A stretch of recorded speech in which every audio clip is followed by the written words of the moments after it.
نئے امریکی حملوں پر ایران کا امریکہ کو سخت جواب، خطے سے نکل جانے کا مشورہ دے دیا اور کہا کہ ہم مذاکرات کی زبان کو ترجیح دیتے ہیں لیکن دوسری زبانیں بھی آتی ہیں، کسی بھی نئی جارحیت کا فوری جواب دیا جائے گا۔ امریکہ اور ایران کے درمیان ایک بار پھر کشیدگی میں اضافہ ہو گیا۔ ایرانی وزیر خارجہ عباس اراغچی نے امریکی جارحیت کے جواب میں کہا کہ میدان جنگ میں شکست کے باوجود امریکہ نے ہمارے عزم کو آزمانے کا فیصلہ کیا۔ طاقتور ایرانی افواج کسی بھی حملے یا خطرے کا جواب دیے بغیر نہیں رہے گی۔ اگر آپ محفوظ رہنا چاہتے ہیں تو ہمارے خطے سے نکل جائیں۔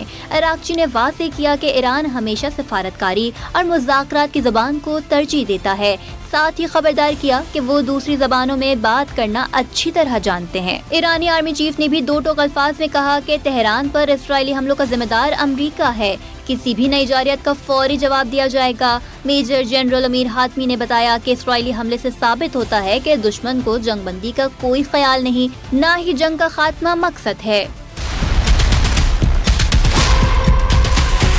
ادھر پاسداران انقلاب کی قدس فورس کے کمانڈر اسماعیل کانی نے کہا کہ آبنہ ہرمز سے باب المندب اور خلیج سے بحر احمر تک نئی حفاظتی پٹی قائم ہوگی۔ کسی جارحیت کی صورت میں پورا مزاحمتی اتحاد مشترکہ رد عمل دے گا۔ ایران کے نائب وزیر خارجہ نے واضح کیا کہ آبنہ ہرمز میں گرنے والے امریکی ہیلی کاپٹر کو ایران کی جانب سے جان بوجھ کر نشانہ نہیں بنایا گیا۔ الجزیرہ نیٹ ورک کو خصوصی انٹرویو میں ایرانی سفارتکار نے واقعے میں ایران کے ملوث ہونے کی سختی سے تردید کی۔